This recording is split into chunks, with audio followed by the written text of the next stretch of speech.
This is the Hofstra Radio Alumni Audio Yearbook. Today is May 24th, 2024. Please tell us your name and the years you were at Hofstra Radio.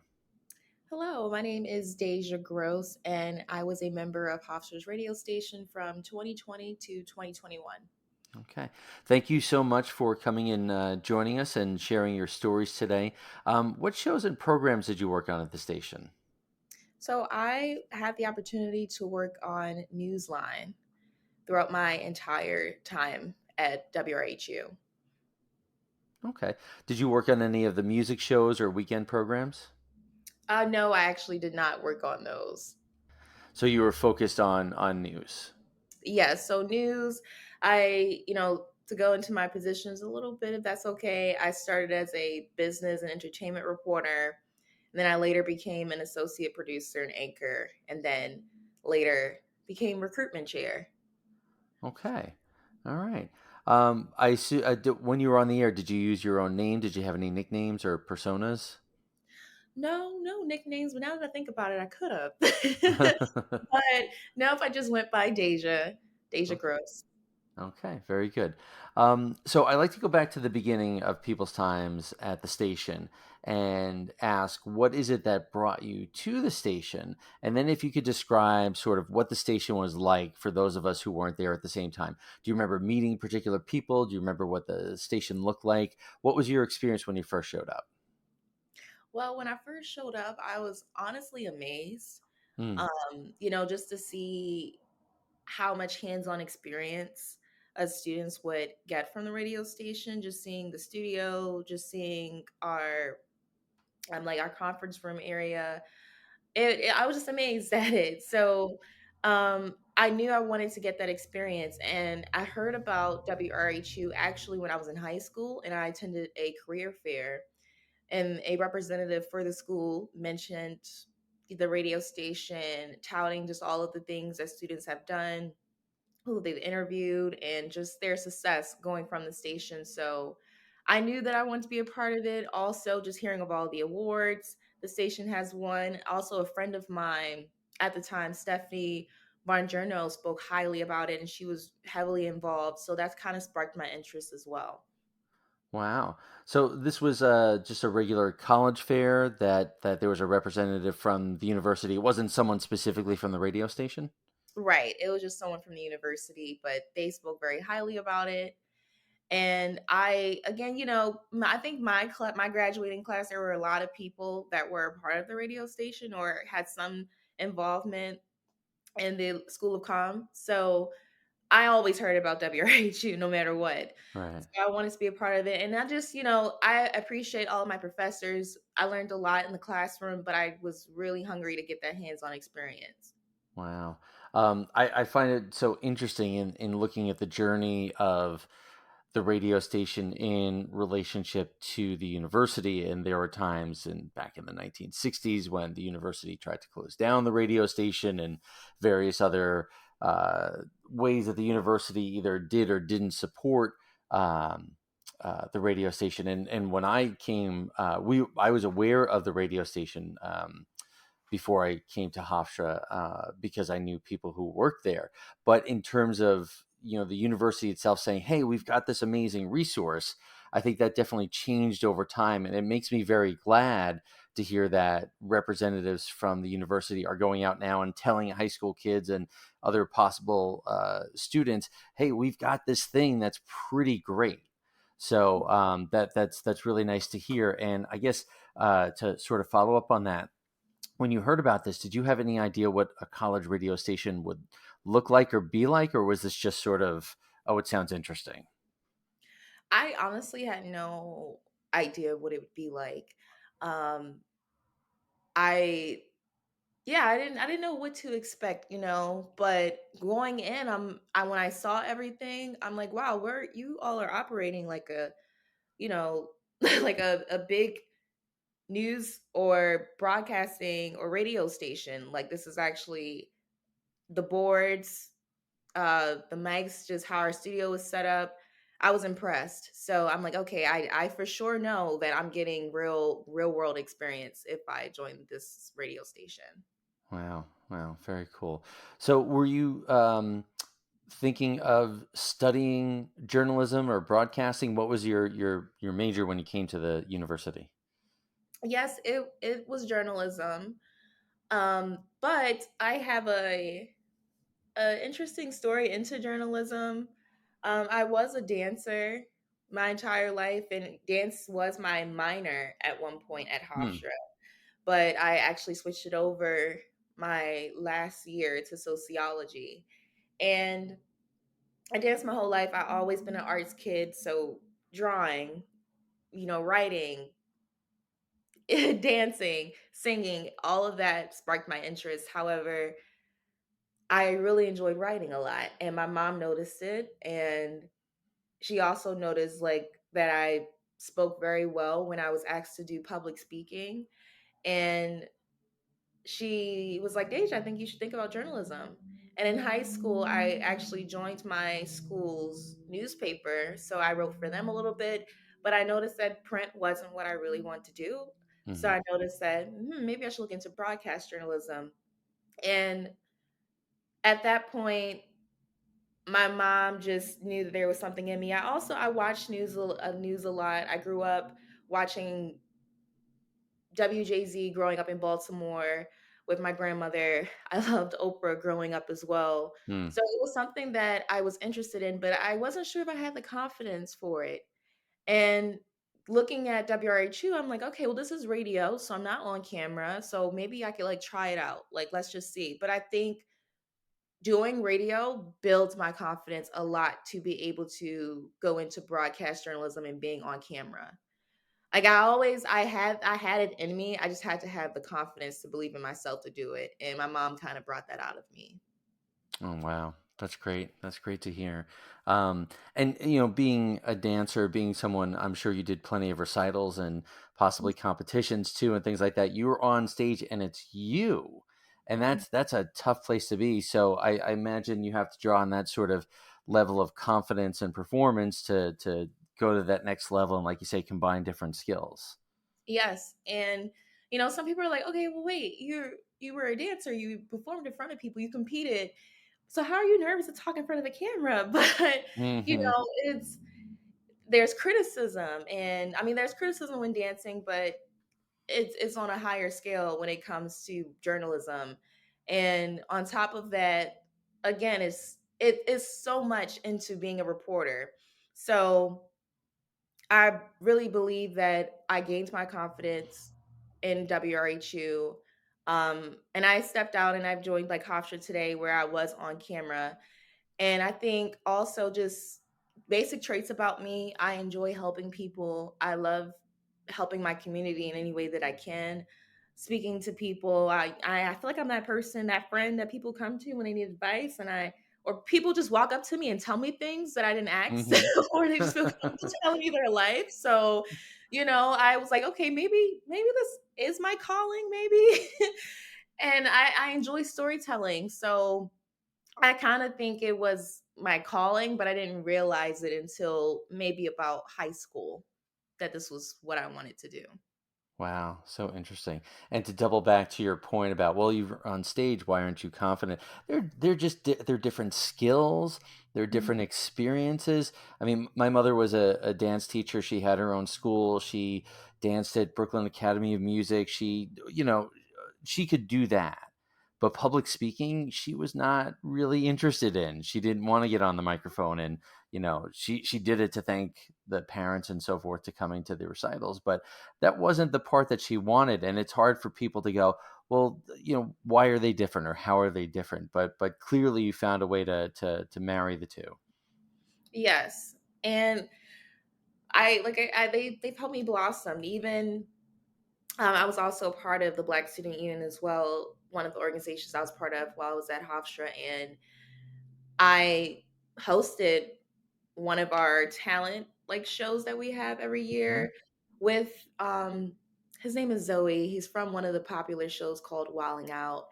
And I'm like, wow, well I just, hosted a whole show with a celebrity. And on top of that, at WRHU I had the opportunity to do some pretty cool interviews as well. So my confidence has raised a lot, and I will credit WRHE for all of that. Wow.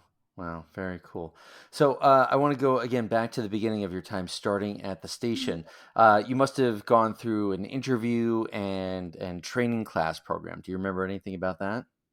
Yes. So I actually, if I can remember correctly, I think my sophomore year, I had an interview with the station, but I didn't get into the training class. And I was a little discouraged after that. And then I tried again. My friend Stephanie encouraged me to try again, and I did. And it was it was great. I had a great interview um, with John Mullen, and I got into the training class. And I mean, the most memorable thing, honestly, Brian, my training class is the COVID class. Yeah. So yes, COVID broke when I was in training class. So that's a big thing for us. Oh my goodness. That must have been absolutely bizarre. Yeah. Yep. We were in person and it was great. And then from there, everything was online. So it was that spring semester because everything started to shut down in March of 2020. So you'd started and John Mullen and other people are teaching the course and then everything stops and you have to learn Zoom and do all that stuff. Yep. Exactly. Wow. So I guess I don't want to ask you to recall too much in terms of detail, but it's sort of like, well, how did that work? What did they change? What did they do? What were those classes on Zoom like as opposed to the classes in person? From what I can remember, the classes in person, was more interactive. Everyone saw each other. Obviously, you could ask questions, but I obviously being in person, your attention, it's easier to pay more attention than online or actually grasp everything versus online and being on Zoom. So I do think it might have made things a little harder, especially when it came down to taking our test that we have to take. Hmm. But they were very understanding and helpful with that, and giving us time to really study and prepare for it. And I know as far as our shows, we had to record. I can't remember the system that we used, but it was pretty much, you would see everyone in at the station putting together their shows, getting ready for it, all gather whether in the studio, in the conference room, or just even at the station, just typing things out or in the school of calm everywhere, just spread it out. But now it's just everyone at home or in different locations, just doing what they have to do for the show. Or I can just recall being home. I was in New York at one point, sending off my entertainment business reports, producing in Brooklyn at Hmm. one point when I stayed over the summer. So it was different. It was different, but we still made it work, and our shows still came out really well. And so even I kind of saw the full circle. So I was there in person, then COVID hit, and then thankfully my last news line was in person. So it was like right when things starting to lighten up a little bit for us with COVID. Wow. Wow, what a journey. So Mhm. when you're technically, I guess, getting on the air the first few times, you're not necessarily doing it live, or maybe you were, but you're doing it remotely, is that right? Yes, remotely. Wow, what an experience. So again, there's a million questions that probably aren't fair to ask, but sort of, how are you communicating with whoever's putting, everything on the air? Are you doing like chat messages and things like that, or is there another way to do that? Yes, so through email, through, if I remember correctly, Slack Hmm. was how we communicated. Because some things were pre-recorded, but I don't know if it was all live during COVID. Like maybe we put things together before the show was supposed to go live, and that's how Hmm. it would go. Um, but either way, the shows are on time. We didn't have to cut anything. The show still went on. That's amazing. That's sort of, we talked earlier about the themes that run through, and there were times when the radio station didn't necessarily have the best or most modern equipment, but we had big ideas, and we, whoever it was would say, we're going to do this and make it happen no matter what, sort of this underdog mentality. And here you are in just the toughest situation where no one really knows what's next. And you all managed to put together professional level broadcasts from wherever you were, and however you had to do it. Yep. Yep. And we still did, live interviews here and there when we could. Like I remember attending Eric Adams' rally during the New York primaries.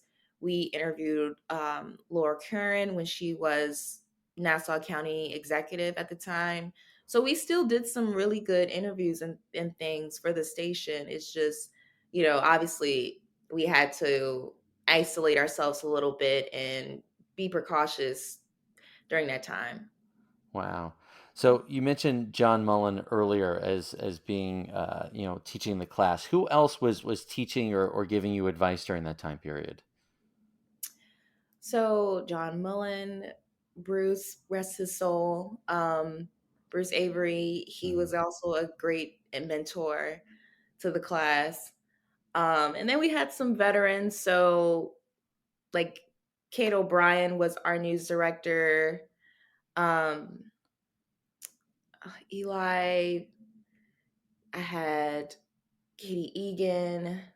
So they were like the people that were pretty much conducting our training class along with John and Bruce. Okay, that sounds like some pretty good mentors, some people giving good advice and helping you figure things out. Um, Yes. was there a point where you felt like you were comfortable on the air, whether it was in person or remote? Was there a point where you thought, okay, now I've got the hang of this, where I feel good about what I'm doing? So I know as far as the boards, it took me a little while to get comfortable because there's so much that you have to press and, pay attention to on the board. But I got the hang of it. And I remember like my last semester, I was able to engineer a few shows because it also was a requirement for us to be able to anchor. We had to at least engineer, I think, one or two shows. Hmm. Um, so that was it was nerve wracking, but it went well. I did a really good job. And as far as being an anchor on the station or announcer, just when you hear the intro into the show, Hmm. it just ranks up your nerves and you're like, oh goodness, I'm about to go on. But honestly, everyone that I worked with were such an amazing team, very helpful that it made me feel comfortable. And I might have been nervous reading for the first time, but eventually, as I kept going, I felt more comfortable and it was just natural, just like how I'm talking to you right now. Hmm. So just through practice and repetition, it gets to become second nature. Yes, correct. Wow, that's great. So, you mentioned the news line and sort of the team operation. How many people are working on a program on a given night? I would say if you have like maybe three, let's say you have two or three anchors. Hmm.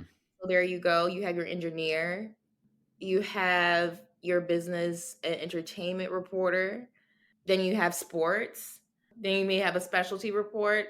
So, and then you have your writers. So I would say about maybe 10, 12, at most 15 people Wow, working. Yeah. that's an amazing amount of people putting together a production. And how long were Newsline broadcasts at the time? Were they 20 minutes, half an hour, something like that? I believe it was just only a half an hour. Okay. But what a great way to practice teamwork and try out different roles and things like that. Do you remember some of the people that maybe you worked with? Yes. Two that were really, really, really helpful. Yao Bonsu and Daniel Gall, two really great reporters. Um, and it's funny because I actually ran into Daniel while I was working up here Mm, a few times.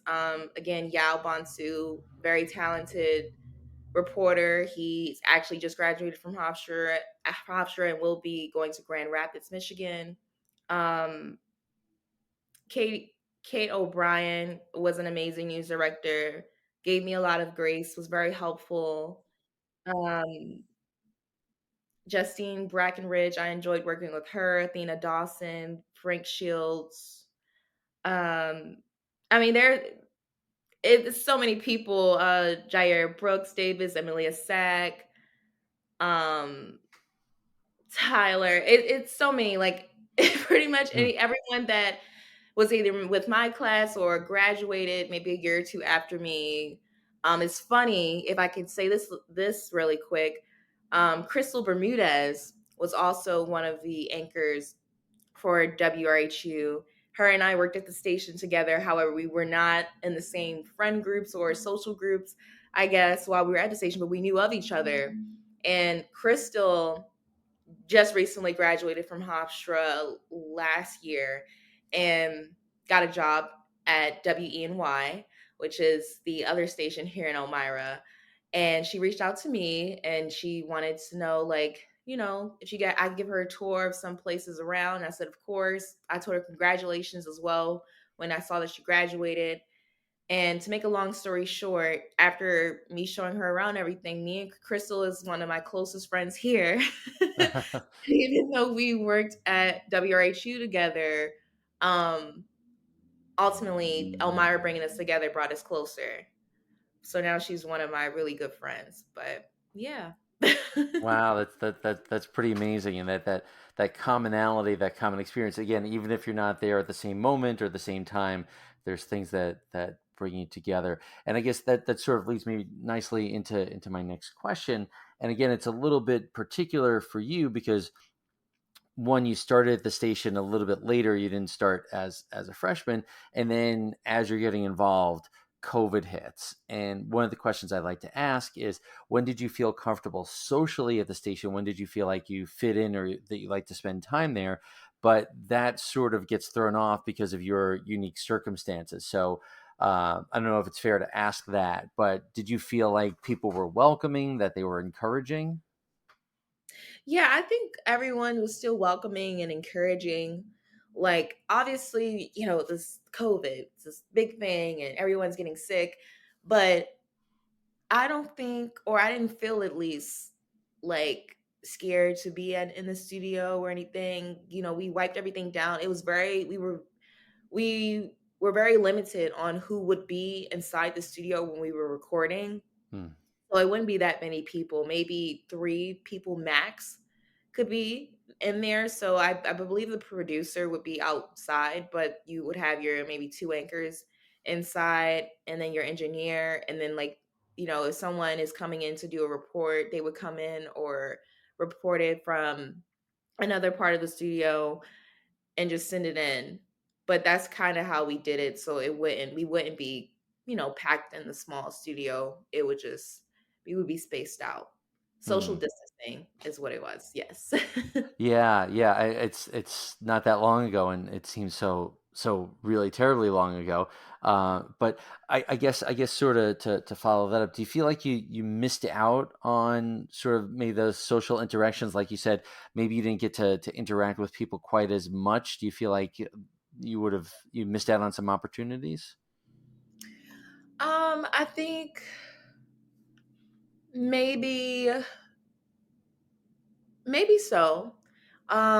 Just considering since we were all spread it around, it was less of an opportunity for us to be able to, do more live interviews and things like Hmm. that I enjoy doing. So, and I mean like live interviews as far as like having guests come into the studio and not call in. I think that would have been different. Right. When we were recording, we had a mask on. And that kind of was hard for me as well, just when it came to putting my reel together for a job. I Hmm. was masked most of the time. Actually, yeah, majority of my reel at that time, I had a mask on. So COVID did affect my job search a little bit, but ultimately, I'm where I'm at now, so I'm grateful. But yeah, things could have been different. It could have been different, but it wasn't terrible. Hmm. Yeah, and I think a lot of people understood. Certainly, we all went through that, and the masking and the distancing. It's understandable. It wasn't just one place. It was everywhere. But and it seems like even now in your professional career, now you and Crystal managed to connect and become good friends, even though necessarily things weren't as they would. Quote unquote normally be at the station. You're still able to make connections and keep up with people. And like you said, you ran into Daniel a couple of times. So it seems like, despite the the unfortunate timing for yourself, it seems like Hofstra Radio is still a really good source of connections. Yes, yes, it is. And I like I said, Crystal and I, we're really close. It's funny because I think she produced when I joined WRHU, and I think it was over the summertime in 2020, and I believe she was a producer for one of the shows, and I was reporting for her. But so to see like where we are now is just so interesting. And Daniel, he was working for Lee Zeldin at the time, Hmm. so I would run into him all the time. And we talked about it before a little bit, but Yao, he was looking for, I guess, a mentor in sports because he's now a sports reporter. And he reached out to my sports director at my station, and he was like, do you know anyone that's looking for a job that just graduated? We currently have some openings available. And y'all reached out to me, and although I had never heard about Myra, New York, I was just ready to get my foot in the door. And so I took the offer, but I wouldn't have known about that offer if it wasn't for Yao. So either way, even though yes, we were the COVID class, the connections I made still made a everlasting impact. Wow, that's amazing. I like to sort of tie everything back together here with this question. And if you could go back in your mind to when you interviewed and got into the training class, what did you think Hofstra Radio would mean for you then, and what did it become? Mm. So when I received this question, I wrote an opportunity, but I think I want to rephrase that. So when I think about Hofstra Radio, what it meant to me in the early days, I think in the early days it meant an opportunity for me to get my feet wet and just the experience that I was looking for. Because applying for internships, they're internships and you're trying to get experience, but then they want you to have experience. Mm-hmm. Mm-hmm. so so I'm like, I would really appreciate being a part of this class to be able to get that experience so I can get internships. And funny enough, um, the radio station did an interview with um, Aisha Lewis Redway, who owns this company. It's like an entertainment company called Genius, where they go to entertainment events, they interview artists, and she was looking for an intern, and that's how I got one of my first internships. And so now when I look at, or when I think about WRHU and what it means to me now, it honestly not only gave me the experience that I was looking for, it not only prepared me, I think, for the outside world, because the classroom did teach us a lot. However, it's nothing like getting that real hands-on experience. And if it wasn't for WRHU, I don't think I would have been able to come to Elmira 8 months of not doing anything within the field and being able to put a package together my first week at my station, my current station. Mm. So I'm thankful for that. So I will say that what it means to me now is it pretty much shaped me into who I am today and the mindset that I have today when I go out and I report and just when I interact with people and also when I make relationships within this field. Mm. Mm. What an amazing journey!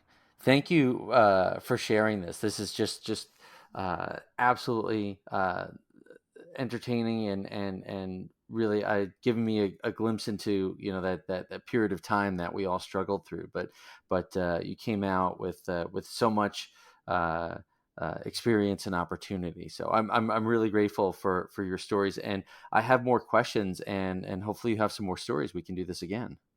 Yes, yes, I hope so too. Thank you so much for having me.